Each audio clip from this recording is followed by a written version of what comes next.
Catherine. Hey, everybody. Hey! It's like one massive kind of Bristol party, but I'm not in Bristol. I know. It makes me feel like we're closer to the end, maybe. Fingers crossed. Might actually be able to do this in real life soon. I hope so as well, because like, the last time I would have seen you would have been probably when you guys played the lanes. Yeah. Like doing all those kind of almost kind of quite awkward socially distanced gigs. Yeah. We might be playing at the lanes again soon. I think that'll be our next gig as well, hopefully. But depending Sadie's just messaged saying she's in the waiting room. All right, okay. Oh yeah, hey, come Sadie. Yeah. I love that you can see her like seeing people like dropping. Oh, hey. Oh, Sadie's profile picture is freaking great. Yeah. Hi. That's such a stylish piano picture. The same for your profile picture. That's so great. Thanks, Jeff. How are you? Oh, have you got a cuppa? I've got. Not too bad. I mean, I've been living with my parents for the past since November, and so when the government announced the second lockdown, I was like, right, okay, I'm going to go down to mum and dad and like kind of basically descend into like a kind of little boy again, and then so like I've been, I've coped with it a lot better than I thought I would have, and then also like kind of having stuff like the art exhibition going online and that going pretty nuts. And then I've also got my niece and nephew and my sister and stuff. They literally live about 2 minutes down the road from me, so we get to see them pretty much every day. So it's been really good because it's reminded me of like kind of having people around me. Yeah. Yeah. I think in the first lockdown, I think I coped okay because of the summertime, I think. Yeah, this second lockdown, the weather makes it more miserable. So having people around is definitely a good thing. People that even if you just wave at them from the other side of the street. It's so true. So actually, I did find myself actually stopping and talking to a lot more people. Yeah. And but then also the other thing is that with the families, we've got the family dog. Oh. She's been brilliant because like sometimes I've been really down and then she'll literally fall because I'll sometimes be in my room like a little bit on my own, then she'll basically force her way through the door and like come and like kind of sit between my legs and like lean into me and go, right, you're gonna love me. Oh. Like waving her nose in the air, kind of like going, yep, you're gonna love me. Oh, What kind of dog is she? She's like kind of border collie crossbreed. Oh. So she's like kind of Fluffy. yeah, she's a bit fluffy, but she's also like she's like collie whippet and Oh, Nicola. hey Nicola. Toe beans. Yeah, she's basically like the way I should describe her is like the dog DNA mixer. Someone just like kind of like. that's what my dog like as well. Yeah. Yeah, Heidi's dog's great. He's got like a cow print on him. He's not got like dog fur. He looks like a cow. Really? Is he like mottled and spotted? Yeah, he's pretty cow print, and he's also like not very dog shaped either. He's like really barrely and with really little short legs, so he really looks like a tiny cow. But, is it like almost like a sausage dog sort of thing? no, he's kind of, well, actually, he's lying on the floor here, so I could probably try and show. I'm a bit embarrassed of how dirty my house is, though, so maybe I won't. But okay, 1 second. William, come here. William. Come here. William. Come on. Oh, it was so nice seeing him on your birthday, Heidi. Oh, yeah. He was so friendly and sweet. Here he is. Oh. William. Oh, that's it. He's curling up in his bed now. Like a husky. Yeah, he kind of, I used to describe him as like if you got a 5-year-old to draw a husky and then made a drawing. But That is a good description. I think he's kind of he's like a Romanian street dog rescue. So I think he's kind of got a lot of, there's a breed called Romanian Shepherd that he looks quite like, that I think's a bit collie-ish and stuff as well. But yeah. We love animals. Yeah. What's Well, your dog called, Jeff? I think that, I mean, like, I think, well, Rosie's out at the moment because she's out with my dad. I think she's out with, I think he's out, like, doing, I think he's like, working on someone else's garden, on someone's allotment at the moment. And so, like, I'm lucky as if in, like, also where we are, because we've got so much outside space. Because, like, we've got, literally, like, the front door, which, like, I'm literally right next to, literally looks over the river to Mount Edgecombe. Oh, And it's like, so we're pretty much right on the waterfront. Even though we're in a really small flat, we somehow managed to survive together with, like, 3 largish people, sort of thing. You know, and then sometimes I've found myself taking over the space a little bit. But then, like, I've tried not to take over too much. yeah, I'm in a small flat with 2 other people, and it is hard, isn't it? Like when you're in a tiny space and there's, you know, sometimes there aren't enough rooms for enough people, and it's hard to get some time on your own. And I think also for me, I'm so used to living on my own, because I've lived on my own for maybe 5 or 6 years, sort of thing. That you can, like, especially like you get, you can, like, can't necessarily do all the things that you're used to doing. Yeah. You know, at the times that you want to. So that means I can't really stay up till 5 o'clock in the morning painting or something, or like I can't really kind of, you know. And I mean, I found that a little bit kind of like a bit hard because I'm used to, like, to kind of taking over the place and going, like, my space sort of thing. It's so great about your paintings, Jeff. They're really cool. Yeah, the exhibition looks amazing. Yeah, it's been going pretty nuts. It's been like kind of, I mean, it's been going nuts in a way which I never thought it would go. Yeah, you were in the Guardian, weren't you? Yeah, twice. Oh, that's so cool. I was in one where I had to do, like, a really short interview with a guy called Stephen Morris. Not to be confused with the New Order Stephen Morris. He's like an art critic sort of thing. And then my parents were like, "Oh yeah, that lasted really quickly. Right, you could do the next Guardian interview with here." And they had both my niece and nephew over.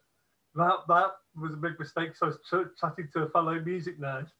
So of course that went on for like an hour and a half, pretty much. And by that point, she pretty much got the best end of an interview because she had me being both poked in the ribs by my dad and then also being pillowed in the face by my nephew.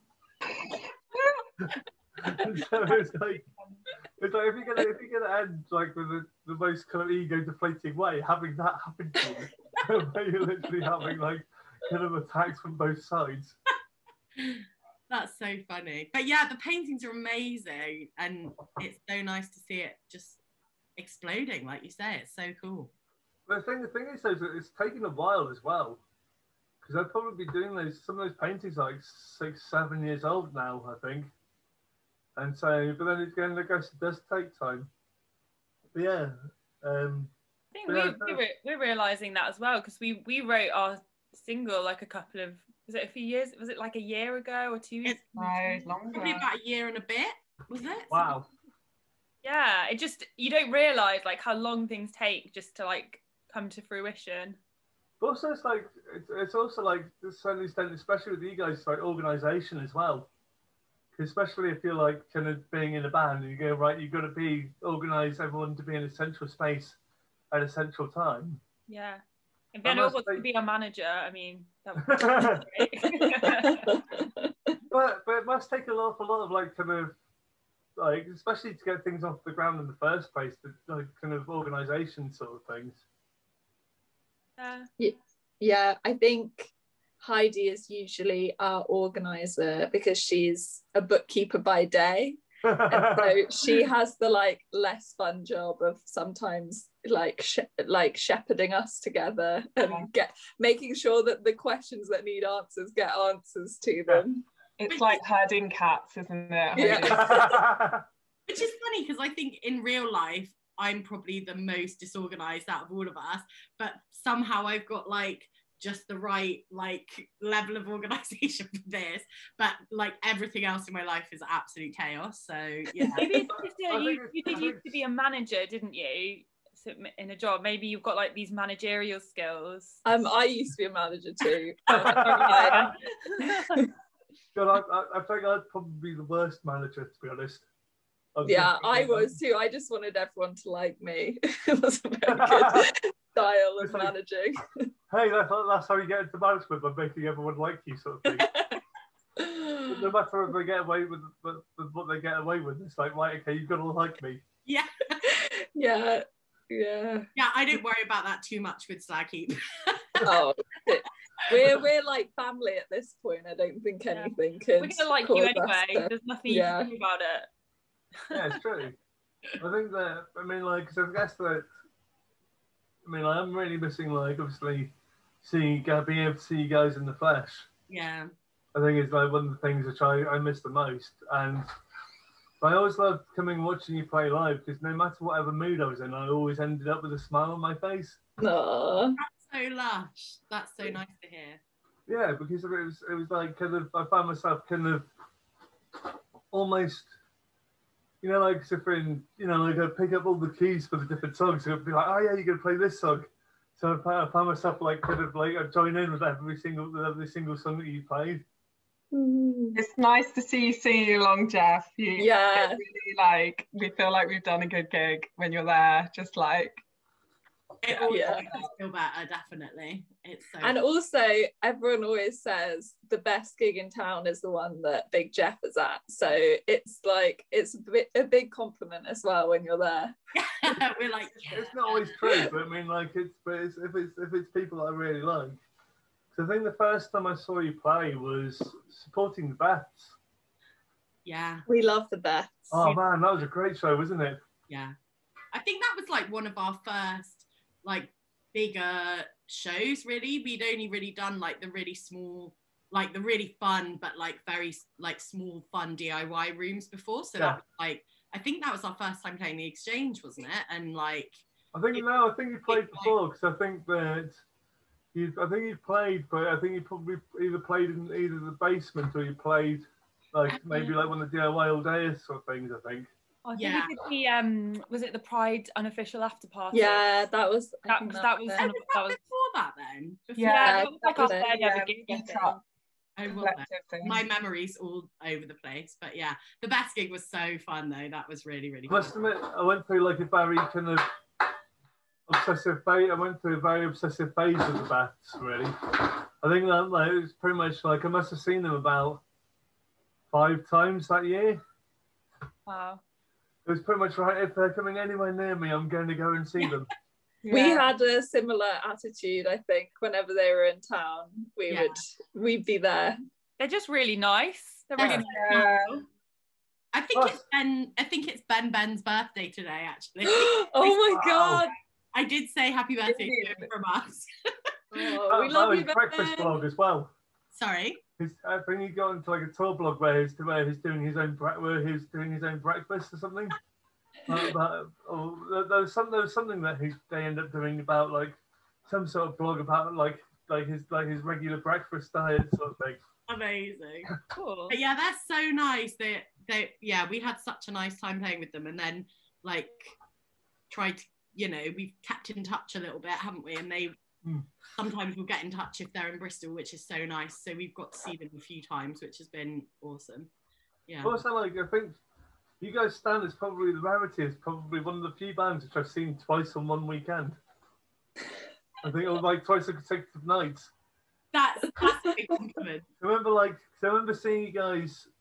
It was like at that weekend. It was a couple of years ago or maybe a year ago, where it was like kind of Saturday night. I remember going to see. It was like an all-day thing at Rough Trade, and there was a band called Hotel Lux who played that, and then they played the next night with you guys and with Fontaine's DC in Cardiff. Oh yeah.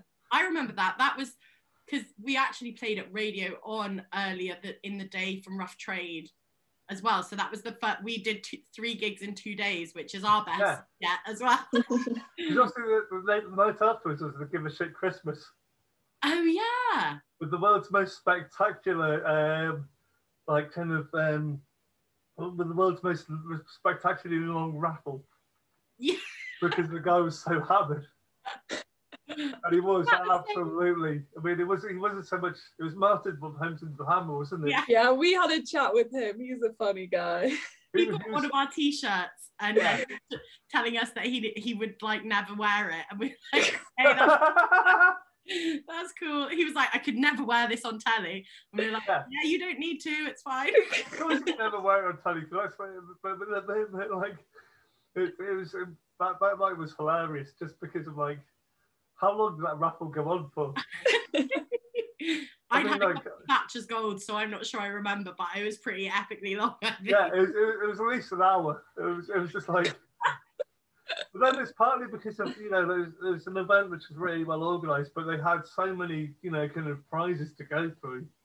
Yeah. It was just like like some of that stuff. I was staring at it, just like going, Jesus Christ! It's like this is like. This is like my ultimate this is my ultimate kind of like Christmas shopping list. If I could pile an ultimate kind of Christmas shopping list, it would be like 95% of all these things and these prizes. That would be a funny way to win anything, wouldn't it? They could just raffling off Big Jeff's Christmas list. Yeah, exactly. That's like, so the thing which I wanted the most, I think, was the Mandy soundtrack, and because because I've also partly, I think that film's also sparked up my slight obsession with Nicolas Cage. Oh, I love Nicolas Cage too. Is he a good actor? Is he a bad actor? Who knows? Who knows? He's just been Nicolas Cage. Yeah. What's that one? Raising Alabama. What's it called? Raising Arizona. I think that's my favourite. My favourite's definitely Mandy, just because of how like it's the Nicolas Cage performance out of 11. I think that reaches 15. Because it is just like I remember watching it the first screening they had of it at the watershed, and I needed like a good 2 hours afterwards just to sit with the coffee and just like kind of process everything which had happened, because it's not just what goes on the screen, but it's all the sound effects and the soundtrack as well. It's just like, whoa, okay. I'll have to watch it. I want to watch it now. It's trippy as fuck. It's basically like as if a 45-minute it's basically like a psychedelic revenge horror movie. That sounds it's like I don't think I've seen it. I've got to watch it. It's quite something. I mean, like, but because it's like the first 40-odd minutes, like Nicolas Cage acting within Nicolas Cage, and then it reaches a certain point. And it just goes, okay, health will have a kind of, not many films feature anyone having a chainsaw fight, where it's almost like a kind of knob gag as to who's got the biggest chainsaw. That sounds completely bizarre, but I definitely want to watch it. Yeah, it kind of is, but it's kind of also like the soundtrack is what makes it terrifying. Maybe that will be our first. When we can finally have a band hang movie night, maybe that'll be what we watch. Yeah, hopefully I won't be much longer before we can all be in a kind of room together. Really, we're really hoping so. Yeah, it's been we just managed to get ourselves a proper little practice room just before like everything's locked down as well. So we're like desperate to get back there and start playing together. But yeah. Soon, hopefully. I feel jealous of bands that live together at the moment because, like, not that I think you can do that much creatively necessarily when things are so full on, but just like, I wish. Could you imagine if we did actually live together though? We probably all hate each other. We're not a good band anymore. I don't think the band would last that long if we did. Me and Catherine and Sadie lived together for like 2 months. Yeah. And we survived. We survived. You guys survived fine, but we're never ever allowed to say the words toilet roll in front of each other anymore.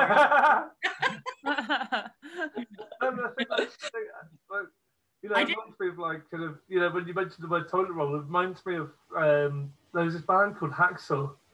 He used to have a song about bog roll.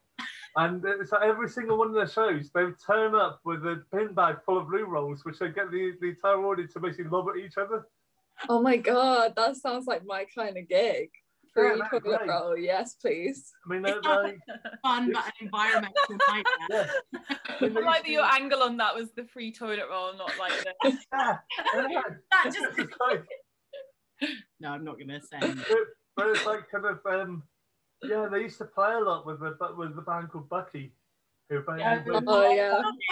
Bucky. Yeah, everyone loves Bucky. I mean, like, and so they used to play quite often at places like the Junction, and like I think they played the Exchange a couple of times. In fact, actually, Roy from Hacksaw is now an author, and because he's published his first book, which is about like kind of. Well, I guess it's about, which is something about Banksy. I can't remember what it fully is, sort of thing. But then also, you know, he's not many people know this, but he's also got a massive obsession with the Eurovision. Well, people who know this know him. Love Eurovision. Like, oh yeah, he goes out to report from Eurovision every single year. Wow. So he actually goes out to the finals and actually is. Wow. Yeah, I lived with a guy who used to do that, and it was like his obsession was like next level. He like moved out to Estonia to go to the ones there for like 6 months. That's dedication. And he was Australian, so they weren't even in it. I think they're in it now though, aren't they? Yeah, they are in it. It's really weird. For some reason. I mean, that reminds me of one of the funniest things I remember seeing on one Eurovision when they had, I think it was the girl from Ukraine who'd won it the previous year. And she was performing, and then the guy basically ran up on stage and pulled a moonie on stage. I mean, I do kind of live for those moments on Eurovision, if I'm honest, and also Graham Norton's commentary on them. Also, I think the thing is that I'll happily admit that one of the films which kind of partly got me through some of the first lockdown was the Eurovision movie. Oh yeah. I watched that twice in a week. Yeah. I was really not expecting to like it, and I really, really liked it. It was really funny. I loved it. I think part of the reason that it kind of works is it was kind of poking fun at Eurovision without like necessarily entirely taking the piss out of it. Yeah, I agree. It didn't feel like they were outsiders, that it felt like they'd done their research and they were like, they actually loved it. Yeah. I think true fans kind of, you got to laugh at the ridiculousness of it, don't you? Oh yeah. Coming back sing-along bit, the bit where they did like the sing-along. It's like, what? I love it. I love that. Yeah. Ding dong. Ding dong. The love for you is growing wider. I mean, like, they also had, the other thing is that they also had loads of cameos from the previous winners. Mm-hmm. And it's like every 10 seconds, it's like, oh, look, there's the guy who won it last year. There's the guy who won it the year before that. I'm ashamed to say I noticed and recognised all of those people. I think I need to watch it again. No shame, Lydia. Hold no shame. I won't then. Thank you, Jeff. I mean, like, to be honest, I literally been watching it. I've been finding myself cackling up from the word go. Yeah. So I think part of the reason why they did it really well is because of what's his name? Will Ferrell is married to a Swedish woman, so he's genuinely actually a fan of Eurovision. I was impressed with his accent. Like, I wasn't expecting that level of accent. I mean, it wasn't great, but I expected better than Pierce Brosnan's, wasn't it? Oh yeah, Pierce Brosnan. It was just basically get an angry Pierce Brosnan, stick him in a white beard, and then that. It's like, there you go. I mean, he looked good. He did. Yeah. But also the thing is, that I think he got to laugh at himself being angry. Yeah. I mean, has he ever played anyone but himself, really? He's just one of those actors, isn't he? Has everyone seen Taffin? That's very funny. No. The bit that's like where he shouts like, well, maybe you shouldn't be living here. I really recommend it. They used to play it on the Adam and Joe show all the time, but I really recommend looking up the clip in Taffin of him wow. shouting that, because you've never seen it's like the Nicolas Cage bit with the bees. I Like, think you showed this to us. Oh, the bees. The bees. Yeah, oh my god. It's similar in its vibe to that, and you just think, sure. I mean, it's unique. Yeah. But it's like, I mean, like, I found myself also like recently watching Madame Doubtfire with my niece and nephew. You know, because you forget that Pierce Brosnan's in that. Oh, really? Yeah, because he plays was it his ex-wife's boyfriend? And like you kind of watching it going, oh fuck yeah, he is in this, and he does act kind of like quite creepily smug sort of thing. Oh, really? Just I haven't seen that film in so long. I feel like I'm gonna go away from this with like 10 films that I watched. It's like, yeah. I mean, I've packed a weekend of movies. I mean, have you guys obviously been coping with the lockdown? Have you like kind of found yourselves doing anything, you know, that you haven't done before, really? Like trying out new things? I started making candles. Wow! You've rollerblading too, Sadie, haven't you? Oh, yeah. So my candles are called Sadie's Scented Candles. Oh, wow. And I've been making those and experimenting with different scents. Wasn't one of the scents your armpit? It didn't actually smell like, my armpit does not smell that good. But yeah, one of them was just called Sadie's Armpit. But anyway, yes, and yeah, I've been doing quite a lot of I got some rollerblades. That's been really fun. Well, hey. Going blading around the harbour side and stuff. What about anyone else? I have been on furlough for a whole year, like have not worked at all. Which I just, when people are like, oh, that must be so hard when they're at work, I'm like, and no, I don't feel like the one that's got it hard. Please don't feel that for me. I'm just like watching TV and like doing arty stuff. So I feel quite lucky, really. I've been doing like loads of drawing. That's what I've been doing. I've been writing a graphic novel, which is new for me, but I'm really enjoying. What kind of graphic novel? Yeah. What's the story about? It's kind of autobiographical about, because I used to live in France, and it's about that time then, and I go back and visit myself there and like have a go at her / try and be her friend. But yeah, I'm excited. It sounds in a weird way like sort of thing that Jeffrey Lewis would do. Yeah, I know that he's done quite a lot of his kind of autobiography with his like kind of comic book series called Fluff. Oh, I'll have to check that out. Thanks. He's like one of the few artists one of the few musicians which I've seen where I've ended up not necessarily buying a record but coming away with several of his comic books. Yeah. Because of like they are really, really well done. Oh. And I mean like, but also going to his shows are like kind of going to a cross between like an entertaining gig and like a lecture. Because he will like do several songs where he'll get out like his flip book and he will literally perform his comic books. Oh, that's so cool. So it's like one of the comic books will either be sometimes about one of his favorite artists, so it'll be like Life and Times of like Alan Moore, or be like the second one will be sometimes about like the historical uprising of communism in China. And like, it'd be just like, wow. You just walk out to it just like going, okay, mine's definitely blown because of like, I wasn't expecting to have, you know, like I was coming for like a kind of indie punk DIY show, not necessarily expecting a kind of like a history lecture. Yeah. Wow, that's really cool. I'd love that. I just think picture books are more fun than word books, personally. Definitely. Definitely. I as someone who struggles with reading, because I really struggle myself. I always find that I could pick up more detail with pictures. So it's like I could quite easily, you know, watch a film of a book and get pretty much like the full story, whereas I would struggle with like reinterpreting words. Yeah, you get different things from each version, don't you? And like, if your brain's more inclined to one way and it's more a visual thinker, then like that's great. That's like really cool to you know, put that detail in other ways rather than in grammar. Tell a story with pictures as well. Yeah, Catherine's been doing loads of art as well. Well, it was Catherine and Heidi mainly that did our music video for Caffeine. Oh yeah, that's a great tune. I've yet to see the video, but I really like the song.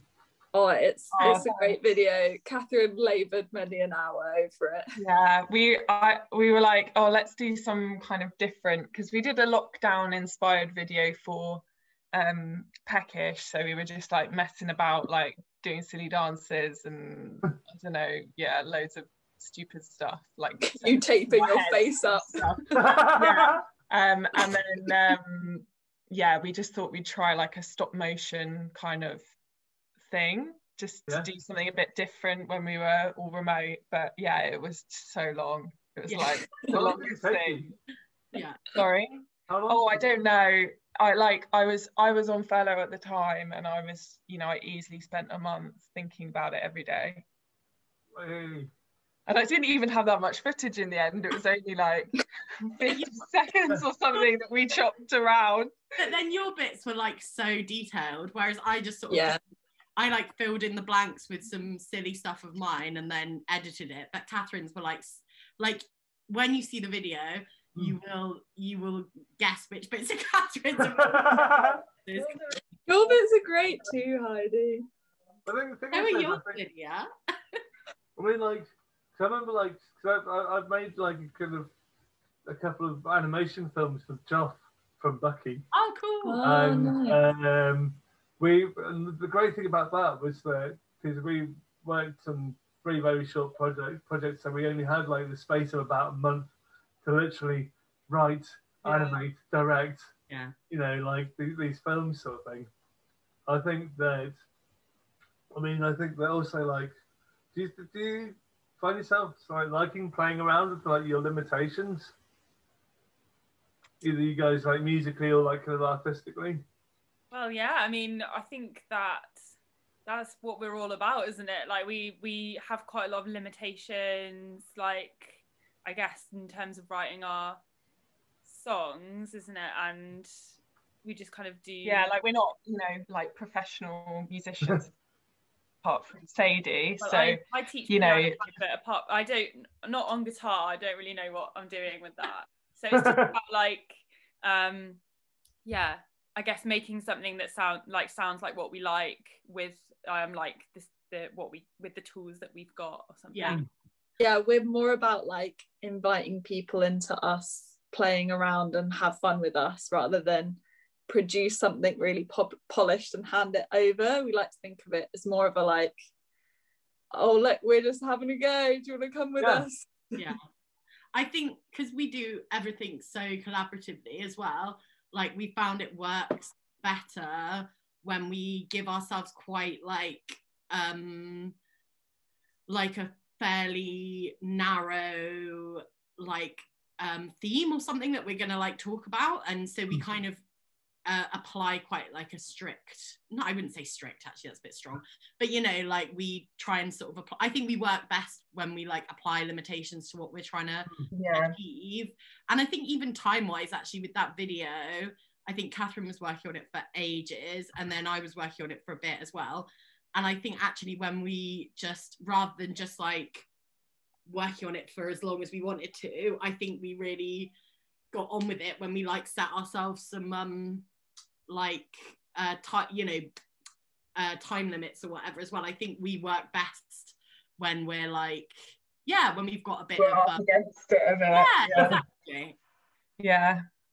Well, I think that also, I think sometimes giving yourself a clear deadline is a good.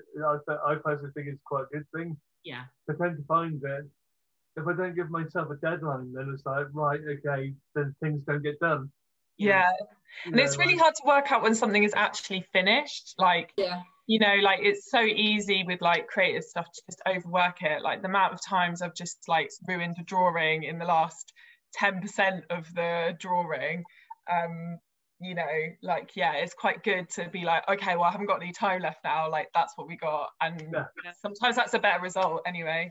I think we're getting better at doing that as well, because I think because our stuff's kind of quite loose, like Catherine was saying, it can be hard to know when something's finished. I think we all just have a feeling about when it's sort of getting there.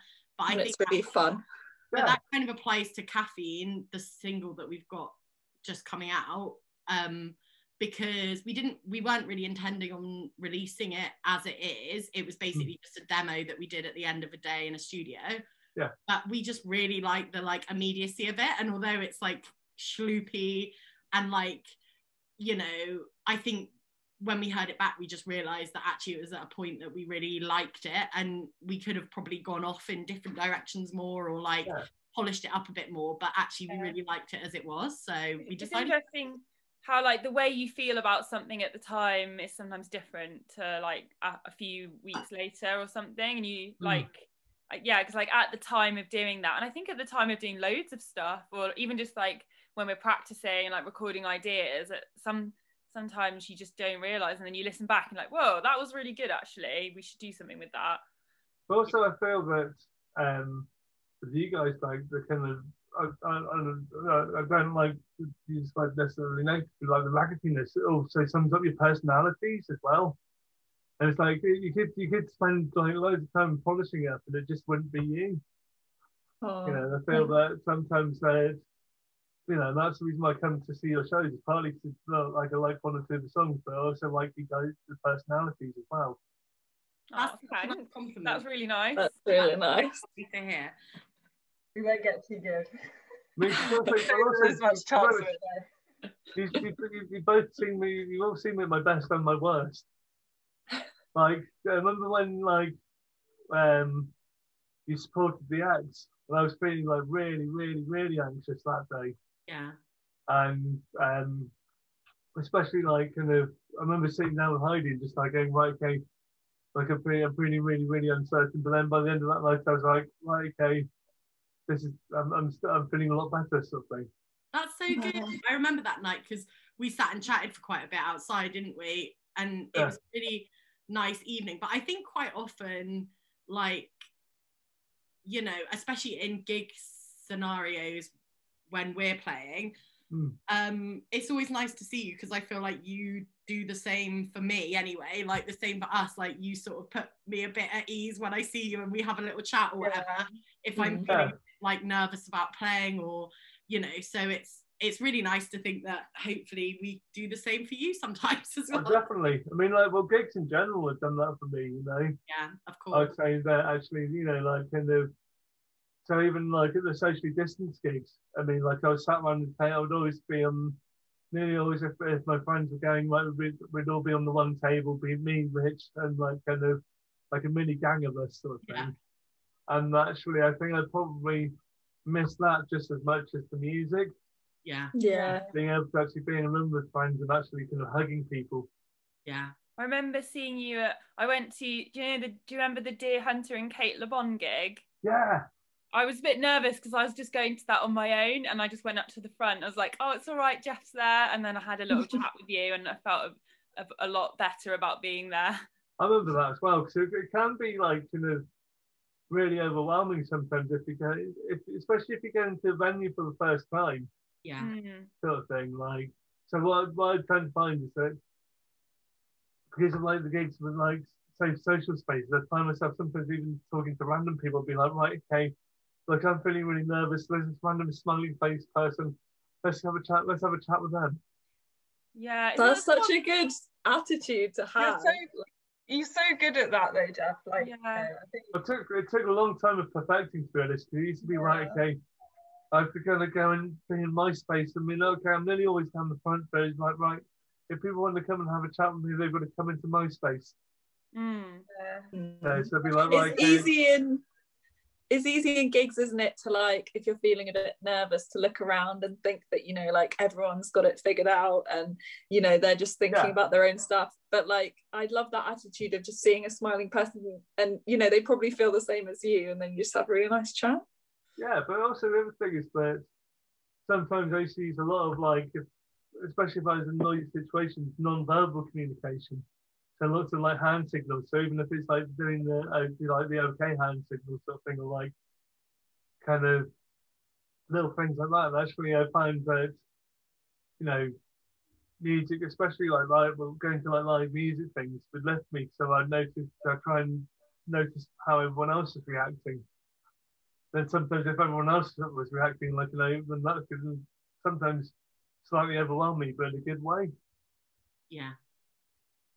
Yeah, but there is a lot of social anxiety just going to gigs in general, isn't it? Like, I think I realised that more now we haven't been to gigs for so long. It's like I really want to go again, but also it's like, oh, there's going to be so many people, and it is quite like small talk. Yeah. Yeah, I know. It's quite gonna be scary. like all the hi, how are you? And then like you're gonna be no, I need to breathe first before I can say hello to anyone else. Yeah. Are we still gonna be doing like the elbow pumping? which I could imagine being like kind of like a hip hop show, like to try and we'll make it a new dance, elbow everyone and accidentally elbowing people in the face. Oh no. Yeah, that would be ideal. Yeah, it's funny, isn't it? Because I'm so excited to like get back to playing live and get back to going to gigs as well, which we all love doing as well as playing gigs. Yeah. But you're right, there's like after such a long time, it's not totally straightforward, all of my feelings about it either, is it? So yeah. So right about yeah. that. I'm 100% the same. I mean, I've been like kind of going like, you know, like whenever you hear someone go, oh yeah, we're gonna be back to normality, it's like really, and I'm finding it kind of quite anxiety provoking, even seeing things like festivals, but then again like announcing, but then again they're being forced to announce. So yeah, really, they're being forced to announce. Did you say?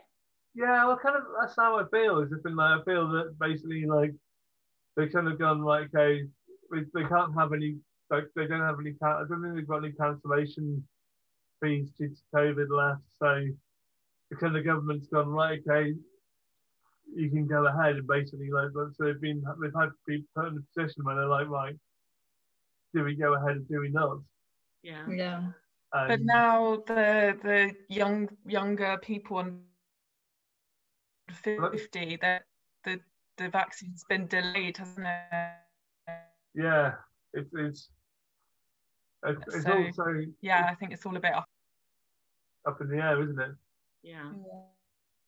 I'm finding myself kind of like looking at things, kind of wanting to be hopeful, but also being slightly terrified at the same time. Yeah. I feel exactly. I think that's pretty worldwide.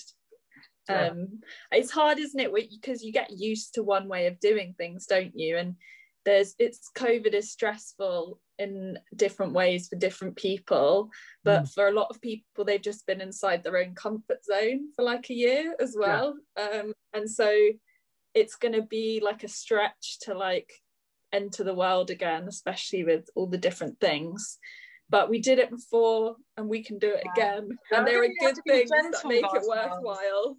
We have to be gentle with ourselves and sort of scale it up as we feel comfortable. I think it would be weird to go back into like full throttle, like how we used to live. Like that feels really strange to me now, like all the things I used to do every week. It's crazy, but my friend lives in New Zealand, and she sent me videos of like her at a festival, and everyone's just like really really close, and there's loads of them, and they're just like dancing around, and I can see my friend, and I'm just like, oh my god, it's so weird to see that normality. And maybe we'll just adapt quite quickly again, because it is just really fun. Maybe, but then like the other thing is that I think it will take people a while to come back to coming to shows and stuff, because of I think that you've got to rebuild like the people's trust, really, haven't we? And it's like been just from a regular on like kind of like the chat group with the AF gang sort of thing, and it's like and I think it's good to feel nervous though. It would be bad if we didn't care. Well, exactly. It's a bit like every single time you go on stage, you've got to feel a bit nervous. Yeah. So every time I do something new, I've got to be like, right, okay, I will. Am I going to piss myself right now? Yeah, that feeling. It's like sometimes even before doing some of these chats, I'll be like semi-hyperventilating about like half an hour to 40 minutes beforehand, going, freaking hell, I've got to talk to these people. Yeah, and it's that kind of mindset of like, why am I doing this to myself? This feels horrible. And afterwards, you're like, oh my god, it's alive. Yeah. So a lot of like, sometimes with me, I'm doing some of these conversations, I'll be like, yeah, I've talked to the best person in the world. Right, okay. So I'll be on Planet 9 for about 3 hours afterwards. Yeah. But my parents would have to put up with my ego. I think that like nervous, fractious energy is like really helps us be us as well. Like as Slagheap, I think some of that like jangliness really goes into how we make our music. Helps with that as well. So, and also hopefully like as things like to the point of things changing back to normal, hopefully there'll be more scope for some like different kind of gig and music experiences as well that like maybe are a bit more accessible to people, you know, like more different kinds of people who would be, you know, would enjoy to get involved that maybe don't always want to be like down the front in the pit, you know. Yeah Exactly. It's a good point, Heidi. I think maybe like I think people can see maybe that we don't feel totally comfortable with what we're doing, but we're doing it anyway, and we're kind of having like a weird, fun, nervous time. Maybe that's like, I don't know. I think also that I think the other thing is about like kind of encouraging maybe people from different backgrounds to have a go as well, and that's. I mean, maybe the thing is that what we could probably look at is maybe seeing if, you know, like we could do more things like maybe outside as well, you know, like utilising the summer, you know, like all it takes is maybe like someone to pull up with a bit of a like PA system or something in the park or something, and just like kind of, or like maybe even in the town centre, you know, like utilize like kind of going and doing like basically like busking gigs. Yeah. Sort of That'd thing. be so cool. That'd be really nice. Actually, I think that's the thing is that because of because I think also the other thing, which I mean, like one of the best things I've personally been involved with, I got asked to coordinate an all day thing at the Arnold Feeney. Oh, cool. And because it was all day, then we had people of all ages in. So we had babies, we had dogs, we had like kind of people, you know, like because obviously it was like the Berlin Fiesta weekend, so it's perfect weather. But we had like all the bands happening kind of inside, and there's like kind of quite a few of my favourite local acts at the time. So we had like Thought Forms, Yamal Obashi, loads of really great stuff. And it was just like I found myself getting really emotionally overwhelmed just sort of seeing so many people out enjoying it. Yeah. And then outside of the regular gig crowd, that's really cool. We played like a daytime the Radio On one. Radio On Record Store Day, and there were the guy from Bucky, his kids were there, and they were just like, we were really nervous at the start though, because we were like, we haven't ever thought of making our like songs if they would be like appropriate for children, but then when we were like, when Sadie shouts, "I don't need soap for my fanny," like the little girl was like pissing herself laughing. So, you know, accessible to all ages. I think the thing is, I think that, you know, like, I think that kids will get it. Kids will, like, you know, get when things are supposed to be humorous and they don't, and it's like, to them, it's like if they don't really always care about the sensitivity side of things, really. Sometimes it's like when we grow up as adults, we'll be like, oh, we've got to keep having a bit more cotton wool, and it's like, no, not always. Oh, you say, Catherine. Oh no, I was just going to say we recently got TikTok, and there's loads of our song "Horsey Girl" has been picked up by loads of real life horse girls to like be the soundtrack to their like TikTok. 11 or 12. And they're just like posting all their like, you know, like their ribbons and trophies and like pictures of them and their horses. Wow, it's so really good that song's about. That would be like connected with like our true fan. Wow. Because I mean, like, I mean, like, can you imagine you guys can end up trending because of TikTok? Oh my god, I have been in charge of the TikTok, and it is not worth the amount of energy you put in. No, imagine. It's hard. TikTok's hard, and I know that some people think I'm Gen Z, but I'm actually just on the cusp of millennial, and I feel my age on TikTok. I'm definitely one entrenched in millennial, so I definitely feel OAP if I went to TikTok. That's why we made Lydia do it, because those few months really make a difference. There's a lot of fun things out there, and I do have a laugh, mostly just make myself laugh making really videos, but yeah, it's hard. It's really weird because you know that there's a band called The Longest Johns who got signed to Decca because of TikTok. I know, it's so nice. Because of their version of that song, which everyone's been like. Was it the Weatherman or something, or the Man or something? Yeah. Yeah, and it's like they ended up being signed to Decca. That's crazy. It's like what? Amazing. Then again, to be honest, all Decca care about is money. Yeah. To be honest with you. Yeah, I don't see even TikTok necessarily finding a particularly like worldwide audience for us, but it's nice to just get in front of some more, like just try and find some people that like us and that we like, I guess. So yeah, I don't think we're going to explode on it anytime soon. One person commented today and they said vegan, so and that was one of my friends. I have 20 followers and about 17 of them are my friends. And also, to be fair, I love watching all of the like slightly in-joke TikToks that you make. They always really make silly stuff we've done over the years. So I'm down for it for sure. I think we all need a bit of a sense of humour, really, especially like going through times like right now. We all need a bit of a comic relief. Definitely. Well, follow us on TikTok, yeah. Oh, well, so you're gonna get it. Anyway, I've got to sign off now because apparently there's going to be another call at sea, which the other people from Independent Venue Week are doing. Cool. Okay, cool. Thanks so much. Thank you so much for participating and keep up the good work. So nice to see you, Jeff. Can't wait to see you guys at another show. Bye, everyone. Bye. Bye. Love it. See you. Bye.